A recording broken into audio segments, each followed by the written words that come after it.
Karena aku selama ini membiarkan pengajaran-pengajaran yang salah menyusup dalam hidup mereka. Pengajaran apa, saya tanya? Mereka selalu dijejelin sama kemakmuran, gak bener itu. Tolong kasih tahu sama mereka tentang kebenaran. Saya gak pernah lupa momen itu. Ada orang yang sadar akhirnya bahwa pertumbuhan yang paling sehat seperti 2 Petrus 3 ayat 17 dan 18 mengatakan begini, supaya kamu tidak tersesat, supaya kamu tidak kehilangan pegangan, bertumbuhlah. Itu kuncinya.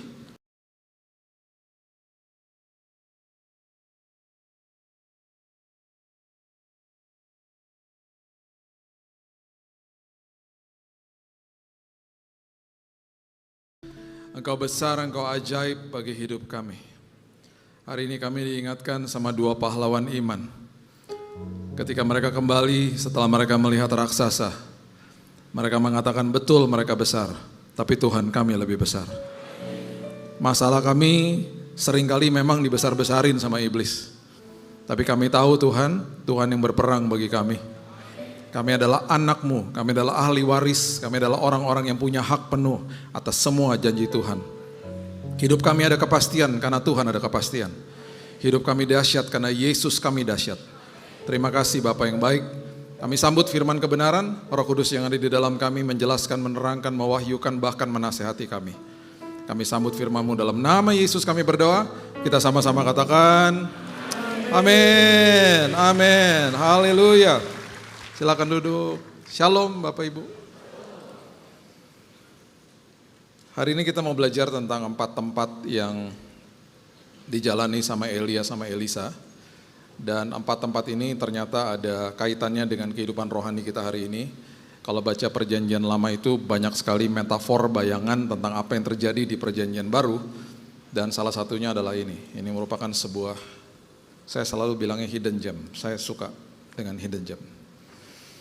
Alkitab penuh dengan hal-hal seperti begitu. Bahkan saling berkaitan satu sama yang lain karena memang sumbernya cuma satu, yaitu Tuhan. 2 Raja-Raja pasal yang kedua, ayat 1 sampai ayat yang ke-6. 2 Raja-Raja pasal yang kedua maksud saya, ayat yang pertama sampai ayat yang ke-6. Menjelang saatnya Tuhan hendak menaikkan Elia ke sorga dalam angin badai, Elia dan Elisa sedang berjalan dari Gilgal. Jadi yang pertama adalah Gilgal. Berkatalah Elia kepada Elisa, baiklah tinggal di sini sebab Tuhan menyuruh aku ke Betel. Yang kedua adalah Betel. Jadi Elia bilang sama Elisa, udah kamu jangan ikut-ikut, saya aja mau ke sana. Tetapi Elisa menjawabnya begini, ini kalau dilihat kayaknya gak kebalik nih yang ngomong. Elisanya bilang begini, demi Tuhan yang hidup dan demi hidupmu sendiri, sesungguhnya aku tidak akan meninggalkan engkau. Jadi yang mau ditinggal bilang saya gak akan meninggalkan engkau. Kan dia disuruh tinggal, tetapi dia yang bilang saya tidak akan meninggalkan engkau. Itu adalah sebuah frasa atau kalimat yang penuh dengan hormat. Dengan kata lain dia tidak bilang jangan tinggalin saya, tetapi dia bilang saya tidak akan tinggalkan kamu. Dengan kata lain kalau saya tinggal di sini, kalau kamu suruh dan saya iakan saya tinggal di sini, berarti saya tinggalin kamu. Jadi dia fokus kepada dirinya dan dia tidak pernah bilang jangan tinggalin saya gitu. Dan itu adalah sebuah kalimat yang penuh dengan hormat sebenarnya. Lalu pergilah mereka ke Betel. Pada waktu itu keluarlah rombongan nabi yang ada di Betel mendapatkan Elisa, lalu berkatalah kepada Elisa. Elisa ini kan anak mentornya Elia gitu ya. Nabi-nabi ini rupanya udah tahu bahwa Elia akan dinaikkan ke sorga. Dia tidak melewati proses kematian, dia diangkat ke sorga. Jadi mereka bilang begini, sudahkah engkau tahu bahwa pada hari ini tuanmu akan diambil daripadamu oleh Tuhan terangkat ke sorga? Kemudian Elisa respon, aku juga tahu, diamlah. Kemudian berkatalah Elia kepadanya, hai Elisa, baiklah tinggal di sini sebab Tuhan akan menyuruh aku ke Yeriko. Itu tempat yang ketiga, Gilgal, Betel, Yeriko. Tetapi jawabnya di kalimat yang sama, demi Tuhan yang hidup dan demi hidupmu sendiri, sesungguhnya aku tidak akan meninggalkan engkau. Lalu sampailah mereka ke Yeriko. Di Yeriko, nabi-nabi kemudian juga mendekati dia lagi, kemudian berkata kepada Elisa di ayat yang kelima, sudahkah engkau tahu bahwa pada hari ini Tuanmu akan diambil daripadamu oleh Tuhan terangkat ke sorga? Jawab Elisa, aku juga tahu, diamlah. Ayat 6. Berkatalah Elia kepadanya, baiklah tinggal di sini sebab Tuhan menyuruh aku ke sungai Yordan, itu tempatnya keempat. Jawabnya, demi Tuhan yang hidup dan demi hidupmu sendiri sesungguhnya aku tidak akan meninggalkan engkau. Lalu berjalanlah keduanya, Gilgal, Betel, Yeriko, Yordan. 4 tempat ini bukan merupakan sebuah perjalanan yang setelah lewatin kita nggak akan lewatin lagi. 4 tempat ini bisa dilewati secara bersamaan dan 4 tempat ini bisa dilewati dalam berbagai musim dalam hidup kita. Dan ini gambaran daripada perjalanan iman kita hari lepas hari. Gilgal itu adalah gambaran daripada manusia ketika terima Yesus sebagai juru selamat, dia meninggalkan hidup yang lama, masuk ke dalam hidup yang baru. Itu gambaran daripada Gilgal sebenarnya. Sebentar kita lihat ayatnya. Kemudian setelah masuk ke dalam hidup yang baru, bukannya berarti kita sudah terima Yesus, berarti sampah-sampah dunia itu langsung hilang, tidak. Waktu saya dan saudara terima Yesus, yang lahir baru rohnya, jiwanya in progress, jiwanya mengalami proses pengudusan, bahasa Inggrisnya sanctification. Setiap hari kita mengalami sekolah kehidupan sampai Yesus datang. Karena kita secara perilaku, secara pikiran tidak akan pernah bisa sempurna, tetapi setiap hari kita disempurnakan sama Dia. Kita tidak akan pernah bisa hidup taat untuk menguduskan diri kita hidup taat karena kita sudah dikuduskan sama Tuhan. Jangan kebalik-balik loh. Jadi setiap hari you are being sanctified, setiap hari kita dikuduskan sama Dia. Kenapa? Karena Dia meterai semua proses keselamatan dengan kalimat tetelestai, teleot, komplit, sempurna, selesai di kayu salib. Itu yang terjadi. Jadi secara posisi waktu kita terima Dia, positional sanctification, kita sempurna dikuduskan sama Dia. Posisi. Makanya Roma 8 ayat 17 mengatakan kamu adalah anak, kamu adalah ahli waris, kamu adalah orang yang punya hak penuh atas semua janji Tuhan. Posisi. Bukannya berarti kalau posisinya sudah disempurnakan tiap hari, di dalamnya sini udah beres. Tetap aja sampah-sampah dunia itu harus terus didetox. Ada kira-kira 15 tahun yang lalu ada seorang hamba Tuhan yang besar, saya nggak bisa sebut namanya. Ngobrol-ngobrol sama saya 2010 ya. Dia bilang begini, Bill, tolongin jemaat aku ya Bill, karena aku selama ini membiarkan pengajaran-pengajaran yang salah menyusup dalam hidup mereka. Pengajaran apa saya tanya. Mereka selalu dijejelin sama kemakmuran, gak bener itu. Tolong kasih tahu sama mereka tentang kebenaran. Saya gak pernah lupa momen itu. Ada orang yang sadar akhirnya bahwa pertumbuhan yang paling sehat seperti 2 Petrus 3 ayat 17 dan 18 mengatakan begini, supaya kamu tidak tersesat, supaya kamu tidak kehilangan pegangan, bertumbuhlah. Itu kuncinya. Bukan di dalam Injil kemakmuran, bukan Injil-Injil yang lain, karena memang tidak ada Injil yang lain. Bertumbuhlah di dalam kasih karunia dan pengenalan akan Kristus Yesus Juru Selamat hidupmu. Itu jawabannya. Ditulis sama Petrus yang mengalami kasih karunia Tuhan. Bayangin dia jatuh dalam dosa, dia menyangkal gurunya, ketika ketemu gak pernah diungkit-ungkit sama Yesus. Makanya kalau kita jatuh dalam dosa ya, ingat ya, ini juga harus diluruskan. Jatuh dalam dosa bukannya berarti hidup dalam dosa. Itu perbedaan yang dua hal yang berbeda. Orang percaya bisa jatuh dalam dosa, oh bisa. Dan pasti akan jatuh dalam dosa, karena kita gak akan pernah bisa sempurna. Ya, saya bukan nyumpain jatuh dalam dosa, itu kelemahannya manusia. Bisa sengaja dan tidak sengaja. Dan dosa gak bisa dianggap dosa kecil, dosa besar. Gak ada dosa kecil, dosa besar, gak ada.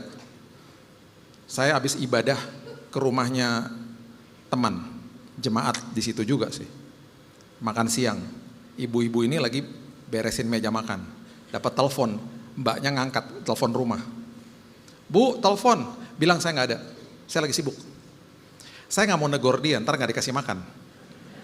Tunggu dulu sampai makan selesai. Tante, jangan gitulah tante, habis selesai makan. Maksud kamu apa, Bill? Yang tadi itu kan bohong, tante, jangan gitulah. Tahu nggak dia bilang apa? Itu kan bohong kecil, Bill.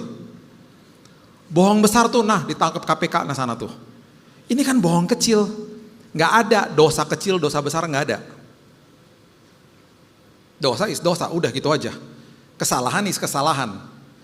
Nah bayangin di dalam kehidupan seperti begitu, di hadapan Tuhan, dia tahu kita akan berbuat seperti begitu, posisi kita disempurnakan tiap hari sama dia.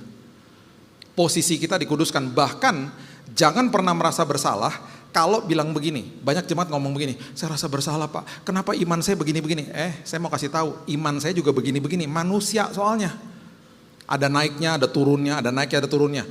Itu manusiawi. Makanya Yesus tahu kita nggak akan pernah bisa sempurna, bahkan iman kita juga naik turun. Kita juga sering kali tergantung sama apa yang kita serap kan, dari mata jasmani kita. Semua Alkitab udah kasih jawabannya. Ibrani mengatakan apa? Aku penyempurna imanmu. Wow. Author and the finisher of your faith.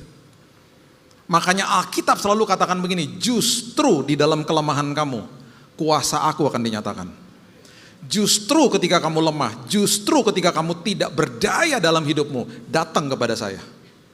Banyak orang Kristen takut datang kepada Tuhan karena hidupnya performance di hadapan Tuhan.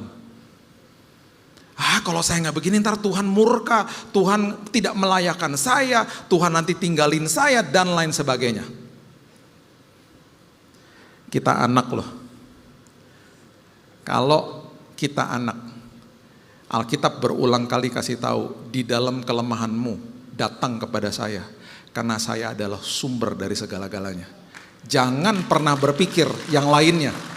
Jangan pernah berpikir bahwa saya harus lakukan ini dulu, baru nanti hebat dulu, baru ntar Tuhan layakan dan kasih berkat-berkat dan lain sebagainya. Jangan dikejar-kejar gitu-gituannya. Kita punya Bapa yang luar biasa. Mungkin Bapa di dunia ini dulu kalau kita lemah dimarah-marahin. Jadi kita berpikir datang kepada Bapa di sorga seperti Bapa yang ada di dunia. Tidak. Itu sebabnya setiap hari terjadilah detox. Makanya harus bertumbuh di dalam kasih karunia, bertumbuh di dalam Injil yang lain. Injil yang lain nggak akan bertumbuh, nggak akan punya pegangan yang kuat. Tersesat pasti nanti. Ironis kan, Kristen tapi tersesat. Bahkan nggak ngerti isi hati Tuhan. Itu maksudnya. Oke, coba lihat ya, Yosua pasal yang kelima, ayatnya yang ke-7 sampai 9. Yosua pasal yang kelima, ayat 7 sampai 9. Orang Israel waktu memasuk ke dalam tanah perjanjian, mereka dipastikan harus melewati tempat namanya Gilgal. Di situ paradigma lama harus ditinggalin. Karena di dalam tanah perjanjian itu ada sistem pengelolaan yang membutuhkan tanggung jawab yang lebih besar daripada waktu yang lalu. Ayat 7.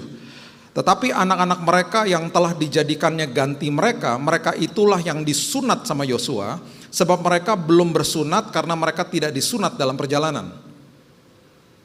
Seluruh bangsa itu selesai disunat, maka tinggallah mereka di tempatnya masing-masing di perkemahan itu sampai mereka sembuh. Perhatikan ayat 9. Dan berfirmanlah Tuhan kepada Yosua, hari ini telah kuhapuskan celah Mesir daripadamu. Itulah sebabnya tempat itu disebut apa? Gilgal sampai sekarang. Celah Mesir artinya paradigma Mesir. Mereka hidup dengan orang tua yang punya paradigma Mesir. Bersungut-sungut lah, gak ngerti kebaikan Tuhan lah. Makanya di dalam tabut perjanjian yang lambang daripada hadirat Tuhan, di dalam tabut perjanjian ada 3 elemen.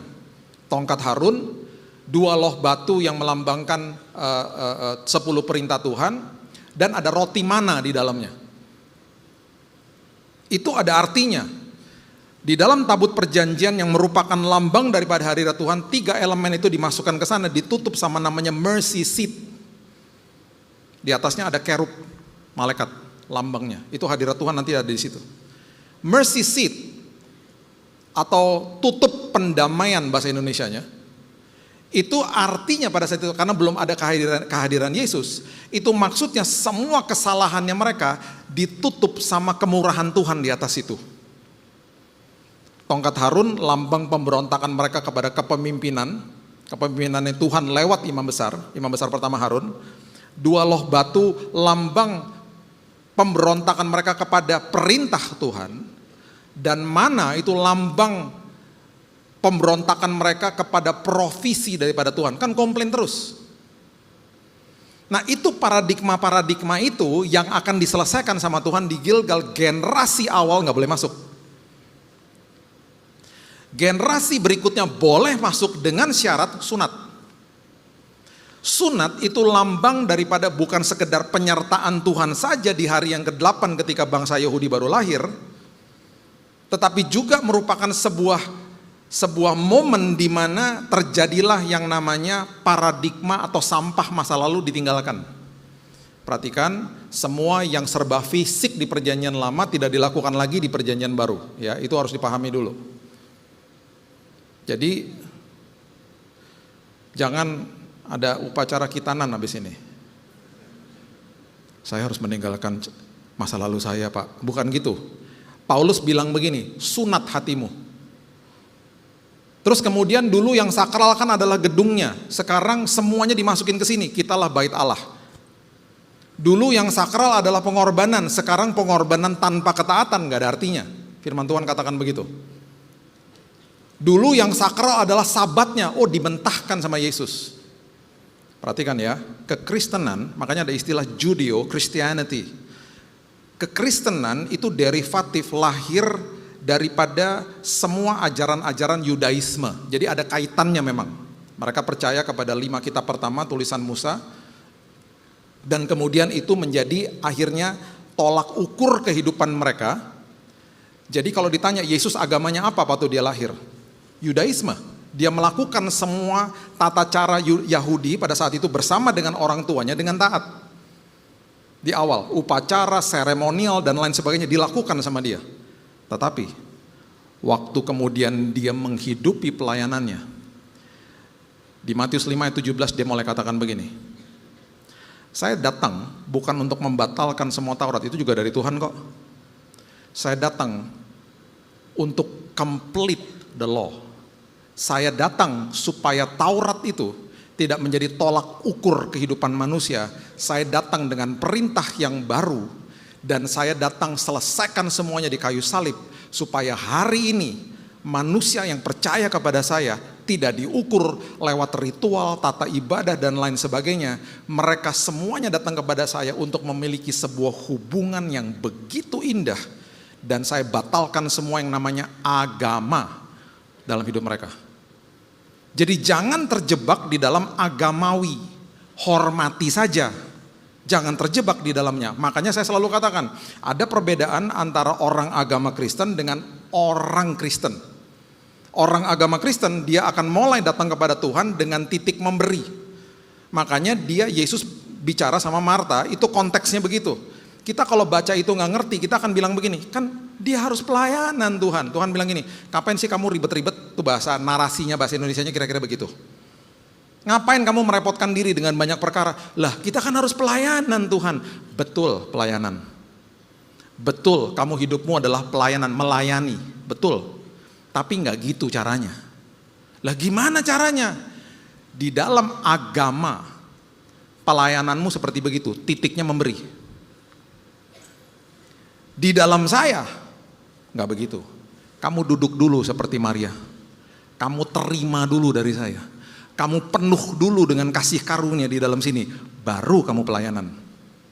Kalau kamu mulainya secara agamawi, kamu pelayanan, kamu akan ngasih tahu orang lain, akan ngomongnya begini, pelayanan dong, biar kamu ntar diberkati. Kalau ada orang ngomong gitu sama saudara, tengking dia dalam nama Yesus. Bagi saya itu manipulasi sihir di dalam gereja. Sihir itu. Jahat itu bagi saya. Kalau ada orang ngomongin, kasihan jemaat digituin. Harusnya apa? Kamu pelayanan dong. Karena terlebih dahulu Kristus telah mati bagi kamu. Pelayananmu adalah buah, adalah respon daripada kasih Tuhan kepadamu. Berarti datang kepada Yesus mulainya titik apa? Menerima, bukan memberi. Saya terlalu banyak buktinya dan banyak yang begitu indah kalau kita baca bahasa aslinya. Banyak yang indah-indah. Salah satunya wanita Samaria. Nanti ya satu hari mungkin kita bahas, kita bedah itu kata Yunaninya. Ingat ya, kata Hebrew, Ibrani daripada perjanjian lama, itu very poetic. Puisi sangat indah bahasa Hebrew. Perjanjian baru itu Yunani, Greek, ditulis sama scholars, orang yang pandai dan presisi. Jadi kalau baca bahasa aslinya perjanjian baru, itu presisinya luar biasa. Contoh sederhana, waktu ditulis tentang bilur-bilur di dalam perjanjian baru, itu bahasa Greeknya itu bukan bilur-bilur, bukan plural, tapi singular. Itu ada maknanya. Jadi kalau bilur-bilur itu berarti waktu dia dipecut belakangnya, itu masih ada sisa daging-dagingnya. Itu bilur-bilur namanya. Tapi ketika Greek mengatakan bahwa itu cuman bilur, berarti tubuh Yesus belakangnya tidak tersisa dagingnya. Hancur Bapak Ibu. Apa nggak nangis saya baca itu?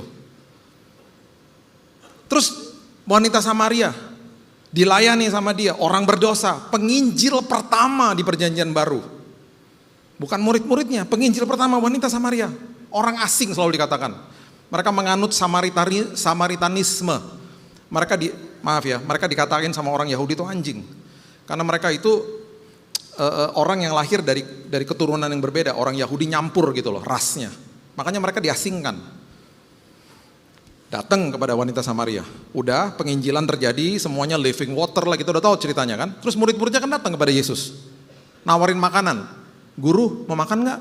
Ada Burger King nih, misalnya gitu. Tahu nggak dia bilang apa? Nggak, saya udah makan makanan yang menyukakan hati Bapak. Itu bahasa aslinya. Bahasa asli daripada kalimat itu adalah, nggak usah, saya udah puas. Nah, coba sekarang perhatikan.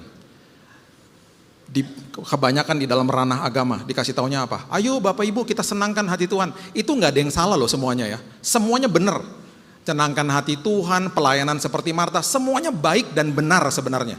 Cuman caranya, motivasi, sikap hatinya aja yang salah. Kita disuruh menyenangkan hati Tuhan, kita mikirnya apa? Oh nyanyi, dengerin firman, nyatet, kasih persembahan, perjamuan kudus, pulang. Itu bagian kecil dari responnya kita kepada Tuhan. Tahu nggak maksudnya ayat itu apa? Ketika wanita itu menerima kasih karunia saya dipuaskan. Berarti apa? Ketika ada orang terima kasihnya, dia dipuaskan. Bertolak belakang dengan agama. Karena semua agama akan berbuat sesuatu, mencari sesuatu, tata ibadah untuk datang kepada Tuhannya, dan dia akan datang kepada Tuhannya mengharapkan jawaban doa. Mengharapkan segala sesuatu yang dia lakukan berkenan kepada Tuhan supaya nanti Tuhan jawab dia. Itu agama. Hari ini ketaatan kita bukan untuk mendapatkan keselamatan. Hari ini ketaatan kita karena kita sudah terima keselamatan. Makanya Yesus gak pernah ciptakan agama Kristen. Betul, lahir dari Judaisme, disebut Kristen. Kristen artinya pengikut Yesus. Dibentuk agama, jadi kepercayaan dilembagakan ya jadi agama lah. Dengan semua aturan-aturannya. Jadi sikapnya ya kita ya sama organisasi, sinode, agama, denominasi apapun, hormati. Hormati tata ibadah yang lain juga. Jangan dikultuskan. Kejar Yesusnya. Orang agamawi akan kejar jawaban doa. Makanya dia lakukan sesuatu berharap dapat jawaban doa. Makanya banyak orang kecewa. Orang Kristen, dia akan kejar penyertaan Tuhan selagi menunggu jawaban doa. Beda levelnya. Beda levelnya. Dia udah tahu jawaban doa sudah disiapkan bagi dia. Dia udah tahu. Bisa iya, bisa tidak, bisa nanti, bisa A diganti B. Dia paham Yesaya 30, aku menanti-nantikan waktunya untuk memberikan atau menunjukkan kebaikanku. Tuhan juga paham, Tuhan juga tahu kebaikannya itu ditunjukkan tepat pada waktunya. Bagi saya ya, kalau ada orang Kristen kecewa sama Tuhan, bagi saya itu orang menyembah Tuhan yang maha tahu, dianya sok tahu. Itu bagi saya. Terus banyak orang Kristen ngomong gini, aku udah doa loh Pak, aku udah puasa loh Pak, kok Tuhan gak jawab ya? Sedih saya kalau ada orang ngomong gitu. Harusnya apa? Harusnya gini, Pak saya udah doa, saya udah puasa, selagi bergumul dengan jawaban doa. Tapi saya ngucap syukur Pak, saya banyak diubahkan lagi menanti. Udah dapat jawaban doanya? Belum. Tapi saya banyak diubahkan Pak, karakter saya jadi tahan uji, bla bla bla segala macam. Fokusnya hidupnya diubahkan Tuhan. Itu Gilgal yang benar. Meninggalkan paradigma lama. Makanya Yosua pasal yang kelima ayat 11 dan 12 bilang begini. Lalu pada hari sesudah Paskah, mereka makan hasil negeri itu, yakni roti tidak beragih dan bertih gandum pada hari itu juga. Mereka makan bertih gandum, mereka udah gak makan mana lagi kan. Selama bertahun-tahun, 40 tahun mereka dikasih dimanja-manja sama Tuhan dengan mana. Roti mana itu bagi orang-orang yang kebanyakan orang pastikan bosan setiap hari mana aja terus. Padahal itu untuk menjawab kebutuhan mereka. Mereka kan sehat tuh makanannya malaikat lah istilahnya. Lalu berhentilah, perhatikan itu. Mana itu? Pada keesokan harinya setelah mereka makan hasil negeri itu. Jadi orang Israel tidak beroleh mana lagi, tetapi dalam tahun itu mereka makan yang dihasilkan tanah Kanaan. Jadi waktu masuk ke dalam tanah perjanjian, manja-manjanya di stop sama Tuhan.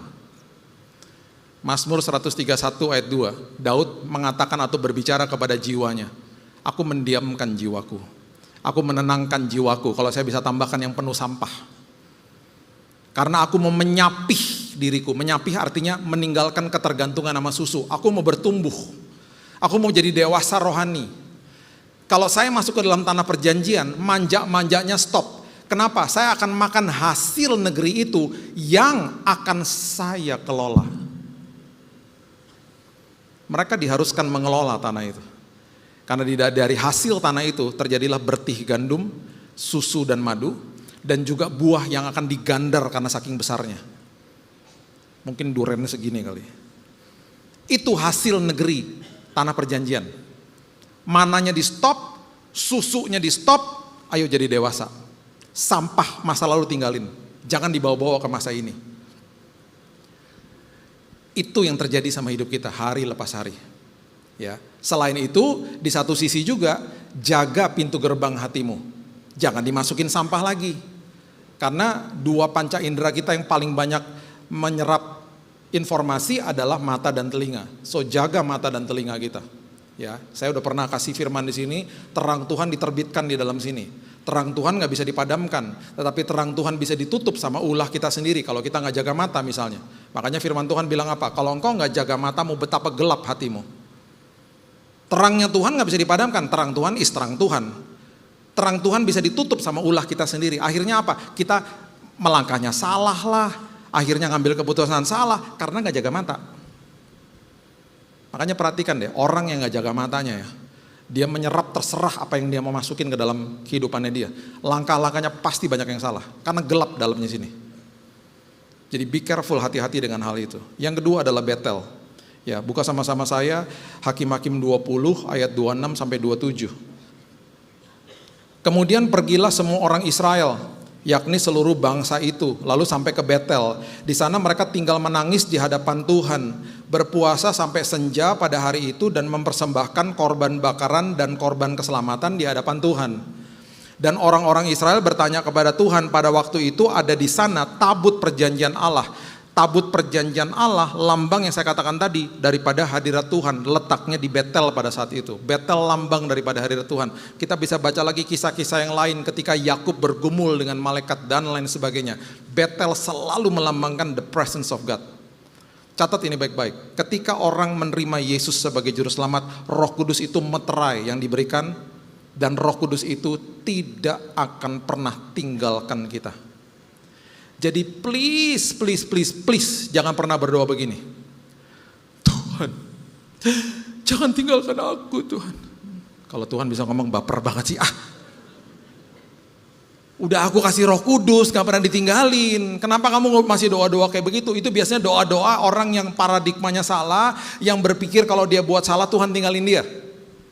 Dan orang-orang seperti begini juga mungkin dia merasa bahwa kok hening ya hidup saya Pak, kok saya gak bisa rasakan hadirat Tuhan. Hadirat Tuhan gak bisa dirasakan senantiasa pakai emosi sama perasaan. Sesekali perasaan emosi tersentuh, sesekali juga enggak. Bukannya berarti Tuhan gak ada.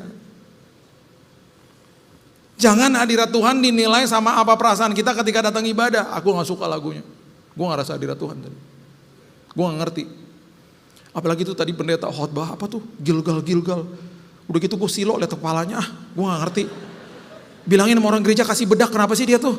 Itu kena cahaya mantul, Pernah ada orang masuk ke lounge di gereja. Pak Billy, mau pakai bedak gak? Saya pertama bingung. Bedak? Enggak Pak, kepalanya. Oh gak mau Terus saya kan gak ngerti kan. Istri saya ngomong gini, itu karena kepala kamu mantul. Ada cahaya. Itu dia mau kasih bedak supaya ntar di YouTube-nya bagus. Supaya kena cahaya gak mantul. Kasihan juga sih jemaat silo, tau gak liatin kepala kamu. Saya baru ngerti. Jadi gak bisa kan, hadirat Tuhan gak bisa dinilai sama begitu. Ya salah sendirilah, gak rasa hadirat Tuhan. Nih ya, bulan lalu, lagi di gym. Saya selalu pakai headphone. Dengerin Spotify atau kan dengerin khotbah, udah pastilah. Itu momennya saya menyendiri dengan Tuhan sambil nge-gym gitu ya. Tiba-tiba nih, ya renungan belum diposting di IG. Saya buka IG. Baru mau posting FYP dong keluar. Ada orang nyanyi, ya elah, cuman setengah menit kali ya. Dia nyanyi di dapur, dia di tempat ruang makan di dapur lah ya. Dia ambil duduk, orang Spanish. Nyanyi lagu, saya juga lupa judulnya apa. Dia nyanyi itu lagu dalam bahasa Spanish. Belakangnya ada anak sama istrinya. Pagi-pagi dia lagi ngaduk-ngaduk kopi mungkin. Bahasa juga saya gak kenal. Saya cuma tahu kudus itu artinya santo. Dia nyanyi dong. Tiba-tiba di gym nangis. Bodoh, rasa hadirat Tuhan luar biasa. Saya ke toilet. Saya bilang Tuhan, udah Tuhan, udah. Terus gak bisa stop. Setengah jam di gym nangis, untung pakai topi. Nangis sampai pulang di rumah itu totalnya 1 jam 15 menit. Tidak stop nangis.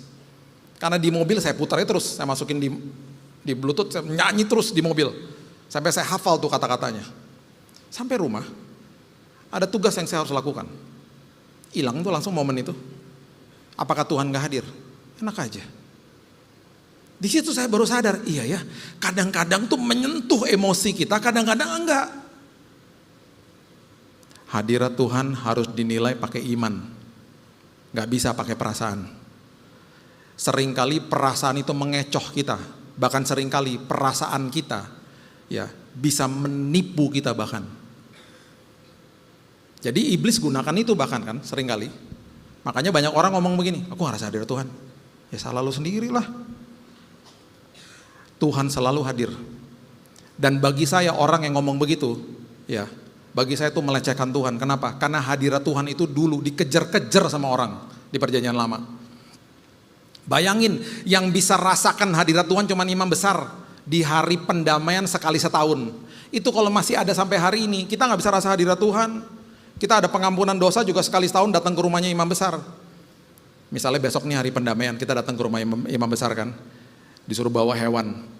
Yang kaya lembu sapi, kaum menengah kambing domba, kelas paling bawah burung tekukur sama burung merpati. Ya kita juga pasti kan nggak mau mungkin beli kambing domba. Jadi pasar burung rame tuh pasti kan. Kita beli tuh burung tekukur, bawa ke rumahnya imam besar di hari sebelum hari pendamaian. Pak Imam, besok titip ya, doain, gue dosa gue gini. Oh siap. Nah dia kan akan berhadapan sama hadirat Tuhan. Nah kalau dia nggak kudus, dia mati juga di dalam. Jadi kita ngomong gini sama dia, Pak Imam, udah puasa sosmed nggak? Karena harus kudus kan pikirannya, udah 21 hari gue nggak lihat apa-apa. Benar ya, jangan mati lo besok. Mungkin juga dia selamatan di rumahnya pakai tumpeng, karena itu mungkin hari terakhirnya dia sama keluarganya. Jadi sebuah kehormatan dan juga sebuah kengerian. Dia masuk ke dalam ruang maha kudus. Dia percikan itu darah hewan. Hadirat Tuhan turun. Tuhan lihat dia pakai lensa hukum Taurat. Karena belum ada Yesus. Yesusnya belum hadir maksud saya. Pakai lensanya Taurat. Kalau dia gak kudus mati, bukannya Tuhan hukum dia, bukan. Karena ketidakkudusan dia berhadapan sama kekudusan Tuhan melumat hidup dia. Coba sampai kayak gitu coba. Orang tuh mau ketemu Tuhan aja susah saat itu. Karena hidupnya nggak kudus. Makanya waktu Musa mau dekat-dekat sama semak-semak belukar kan, Tuhan bilang apa? Musa jangan dekat-dekat. Ini tanah kudus, kan ironis, tanah kudus tapi nggak boleh dekat-dekat. Coba hari ini, semua yang terima Yesus, semuanya dimeterai sama Roh Kudus. Kudus, ditaruh di dalam kita semuanya. Ayo, ditaruh di dalam kita semuanya. Kok nggak mati? Ayo, manunggal loh sama Tuhan. Kenapa? Karena karyanya selesai. Itu yang dia katakan, Taurat sudah aku selesaikan di kayu salib.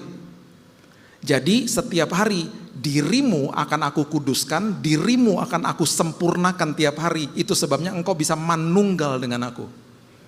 Makanya orang agamawi akan ngomong gini, yuk hidup taat supaya kita kudus. Ngawur aja. Harusnya yuk hidup taat karena kita sudah dikuduskan tiap hari sama Tuhan. Itu bertumbuhnya benar nanti namanya. Dia masuk ke dalam posisi menerima dari Tuhan, hidupnya berkelimpahan baru dia bisa memberi. Nah itu sebabnya dengan semua pengertian ini, kalau orang bilang saya nggak bisa rasakan hadirat Tuhan, itu pelecehan. Gak pernah ditinggalin soalnya.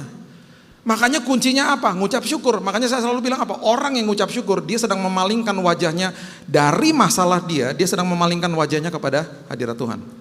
Makanya yang namanya kehadiran, ya, yang namanya hadir sama hadirat tuh beda.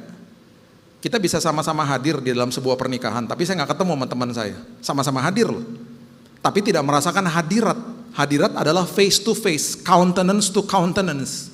Lu kemarin datang, iya, gue juga datang jam 7, iya, gue gak ketemu ya, rame tempatnya. Ironis kan, Tuhan hadir, tapi hadiratnya kita nggak bisa rasakan pakai iman kita terutama. Makanya di dalam ucapan syukur kita sedang memalingkan wajah kita untuk paham bahwa Tuhan selalu ada. Jadi dalam segala hal selalu bilang apa? Makasih ya Tuhan, Engkau gak pernah tinggalin aku. Walaupun hening Tuhan, gak kedengaran apa-apa seolah-olah, tapi aku tahu Engkau hadir. Merdeka kita. Ya. Yang ketiga adalah Yeriko. Yeriko ini adalah sesuatu, pasti kita berbicara tentang the battle of Jericho, pergumulan. Ya, setelah meninggalkan sampah masa lalu, masuk kemudian rasakan tahu hadirat Tuhan seperti apa, hargai hadirat Tuhan. Kita nggak pernah ditinggalkan, tangan yang perkasa memegang kita nggak pernah ditinggalkan. Udah pasti kita akan ngalamin yang namanya pergumulan. Di situ Tuhan lagi memberikan juga pewahyuan yang dahsyat. Yosua 6 ayat 12 sampai 16. Firman Tuhan berbunyi begini, keesokan harinya Yosua bangun pagi-pagi, lalu para imam mengangkat tabut Tuhan, mengangkat hadirat Tuhan, kan serba fisik ya semuanya ya. Maka berjalanlah juga ketujuh orang imam yang membawa ketujuh sangkakala tanduk domba di depan tabut Tuhan. Sambil berjalan mereka meniup sangkakala, lambang daripada praise and worship kepada Tuhan, sangkakala. Sedang orang-orang, perhatikan ini, bersenjata berjalan di depan mereka dan barisan penutup mengikut tabut Tuhan sementara sangkakala terus menerus ditiup. Tembok Yeriko, Bapak Ibu, itu tebalnya luar biasa. Bahkan ada rumah di dalamnya. Ingat kisahnya Rahab, dia nyembunyiin ya mata-mata di Israel di dalam rumahnya, di dalam tembok Yeriko. Setebal itu. Jadi Alkitab mengatakan ketika mereka mengitari tembok Yeriko, ada kemungkinan juga itu prajurit Yeriko bilang gini, aduh mau ngapain sih loh gitu. Mereka juga ngelihat ke atas begini, ya elah kita udah kemana diejek-ejek terus ya. Tanya sama bos dong, ini pasukan bersenjata kan jalan paling depan, kapan dipakainya? Gak pernah dipakai. Gak pernah dipakai. Karena memang Tuhan lagi kasih tahu sama musuh dan sama mereka bahwa Tuhan yang berperang bagi mereka. Ada tabut perjanjian, ada hadirat Tuhan, senjata gak dipakai. Karena bukan pakai kekuatan kamu, tembok yang besar ini akan hancur dan rontok. Coba buka Mazmur 23 ayat 5. Bapak Ibu yang tahu kata Bethlehem, Bethlehem, itu adalah artinya apa? Rumah? Kok gak tahu? Rumah roti artinya. Ya, kalau pernah ke Israel pasti kan pernah dijelasin. Beth itu artinya rumah, Lahem artinya roti. Oke. Bahasa, kalau kita lihat tulisan Ibrani kan kita nggak bisa baca. Jadi transliterasinya, susah banget tuh kata, yang mengubah sebuah kalimat menjadi sebuah tulisan yang kita bisa baca, maksudnya tidak merubah makna ya. transliterasinya itu disebutnya lechem. Oke? Itu artinya roti. Kata yang sama lechem yang artinya roti, artinya juga adalah perang. Pertempuran. Yang Tuhan lagi kasih tahu sama kita semuanya adalah, coba lihat ayat ini.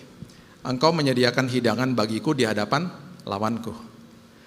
Engkau mengurapi kepalaku dengan minyak, pialaku penuh melimpah. Yang dia lagi kasih tahu sama kita hari ini adalah gini. Kalau kamu lagi hadapan masalah, kebanyakan orang itu karena dia di hatinya tuh nggak tenang, nggak ada damai gitu ya. Dia akhirnya, contoh, nggak bisa makan, nggak bisa tidur dan lain sebagainya. Tuhan lagi kasih tahu sama kita, yang perang bagi kamu adalah saya. Saya ngelakukan lechem bagi kamu, perang. Kamu menikmati juga lechem. Bukan kamu yang perang, tapi kamu makan. Tuh, ini makan. Makannya bukan setelah selesai masalahnya. Makannya bukan setelah lawannya udah gak ada. Makannya di depan lawan kamu. Jadi saya gak pernah lupa ketika ada 3 selang nancep di sini. Transfusi darah, kemo, sama antibiotik. Dokter hematologi bilang kanker darah, kamu gak akan bisa makan, kamu akan dimasukin makanan dari selang. Saya bilang, dalam nama Yesus tidak akan makanan masuk dari selang. Kamu akan muntah-muntah habis ini. Saya pasien dia yang pertama, yang gak ada muntahnya. Saya pasien dia yang pertama, yang dihadapkan, saya ada fotonya dan videonya. Istri saya kasih saya makan. Saya sehari pernah makan dan sering banget makan sampai 2 porsi. Ayam bakar 2 porsi dengan selang nancep di sini. Saya lagi makan sambil nangis, saya kutip ayat ini. Tuhan, makasih Tuhan. Aku bisa makan di hadapan lawanku Tuhan. Lechem. Aku yang perang, kamu yang makan. Dan kalimat hidangan di sini, bahasa aslinya di dalam bahasa Ibrani, bukan burger kecil begini, bukan. Feast. Feast itu artinya buffet. Tenang aja. Kalau ada masalah bilang ini, engkau lebih besar Tuhan. Aku mau rest in you. I rest in you Lord. You take care of me. Engkau yang melindungi dan menyertai aku selamanya. That's it. Dan aku percaya aku bisa makan, aku gak stres. Aku bisa tidur nanti malam. Ironis loh. Banyak orang yang tempat tidurnya ratusan juta, tidur mungkin cuma sejam. Tapi ada orang yang mungkin tinggal di kos-kosan, tapi tidurnya bisa 8 jam. Semua bukan karena harta, bukan karena uang ketenaran, bukan. Semuanya karena hadirat Tuhan di dalam dia. Semuanya karena itu. Semuanya karena pimpinan Tuhan dan kepuasan kelegaan yang hanya ada di dalam dia. Dan yang terakhir adalah Sungai Yordan. Sungai Yordan itu lambang daripada double provision. Penyertaan Tuhan itu selalu double, ini yang dikatakan.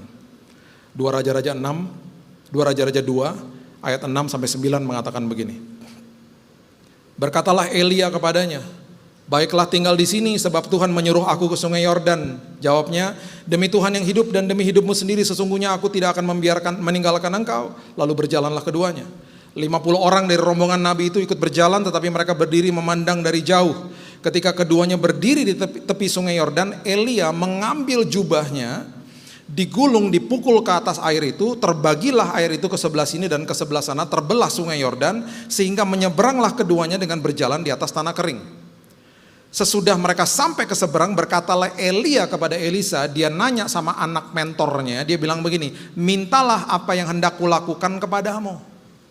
Kemudian Elisa menjawab Elia, ya sebelum dia terangkat ke sorga, biarlah kiranya aku mendapat 2 bagian dari rohmu. Ini udah biasa diminta sama bungsu kepada si sulung atau kepada anak mentor sama gurunya. Double portion, 2 dari rohmu itu berarti saya minta dong anointingnya, urapan kamu, karena biasanya diberikan kepada si sulung di perjanjian lama. Itu ada semuanya di Ulangan 21 ayat 17. Nanti Bapak Ibu tinggal referensi baca ke situ. Itu kulturnya begitu. Budayanya begitu. Nah, itu normal, makanya dia bilang, sebentar lagi engkau akan terangkat ke surga, aku minta double portion. Perhatikan ini baik-baik. Elia selama hidupnya melakukan mujizat 14 kali. 14 kali. Kalau dia minta double portion si Elisa, berarti dia akan melakukan mujizat berapa kali? 28 ya. Oke. Di mujizat ke-27 Elisa mati. Kalau di film-film pasti gini. Ngek, ngek, ngek, ngek. Soundtracknya begitu. Ya, mati dia. Nabi-nabi yang menyaksikan semua ini, semuanya sedih pasti. By the way, setelah mereka menyeberang dari sungai Yordan, terus Elia naik ke sorga, mujizat pertama tuh waktu Elisa mau balik. Dia ambil jubahnya Elia, dia hajar tuh air lagi, kebelah lagi. Itu mujizat pertama tuh. Itu mujizat pertama, didokumentasikan dalam Alkitab. Dan ada semuanya. Saya gak punya waktu untuk kasih semuanya lah. Mujizat 27, mati. Saya cuma mau kasih tahu ini sama kita semuanya. Tuhan gak pernah gagal. Baca ayat terakhir ini. 2 Raja-Raja 13 ayat 21. 2 Raja-Raja 13 ayat 21. Pada suatu kali orang sedang menguburkan mayat. Ketika mereka melihat gerombolan datang, dicampakkannya merekalah mayat itu ke dalam kuburnya Elisa. Elisa udah mati. Bahkan udah tinggal tulang-tulang, berarti udah lama nih matinya. Ya. Ada jenazah dimasukin ke dalam liang kuburnya Elisa. Ya. Mayat itu ke dalam kubur Elisa lalu pergi, dan demi mayat itu kena kepada tulang-tulang Elisa, maka hiduplah ia kembali dan bangun berdiri. Itulah mujizat ke-28. Tuhan tidak pernah gagal. Orangnya udah gak ada. Orangnya sudah jadi tulang. Mujizat tetap terjadi. Karena Tuhan yang berdaulat. Dan Tuhan suka menggunakan momen-momen yang sepertinya tidak mungkin. Supaya dia menunjukkan kepada dunia, saya adalah Tuhan. Kemuliaannya dipertontonkan. Yes, berikan tepuk tangan kita kepada Tuhan kita. Aku berdoa, Tuhan, terima kasih buat firman Tuhan. Mungkin di momen ini kami sedang melewati Gilgal kami. Mungkin di Betel kami lagi bergumul. Mungkin di Yeriko kami bahkan, Tuhan. Atau mungkin saat ini kami sedang menantikan provisi Tuhan di Yordan kami. Apapun musim itu dalam hidup kami, satu hal kami tahu, Tuhan gak pernah gagal. Tuhan dahsyat, Tuhan indah, Tuhan luar biasa. Tuhan, kami mengucap syukur buat apa yang sudah terjadi, sedang terjadi, dan yang akan terjadi. Karena semuanya adalah rangkaian yang begitu indah. Karena semuanya Tuhan buat untuk mendatangkan kebaikan bagi kami. Kami percaya, apapun yang sedang kami hadapi hari ini, di momen apapun dalam hidup ini, kedaulatan Tuhan yang bertahta atas hidup kami. Aku berdoa semuanya mengalami Tuhan, dan hidup mereka dipenuhi dengan kesaksian. Terima kasih Bapa yang baik, meteraikan firman ini, karena kami juga sudah dimeteraikan sama Roh Kudus. Dalam nama Yesus kami berdoa, kita sama-sama katakan amin. Tuhan berkati.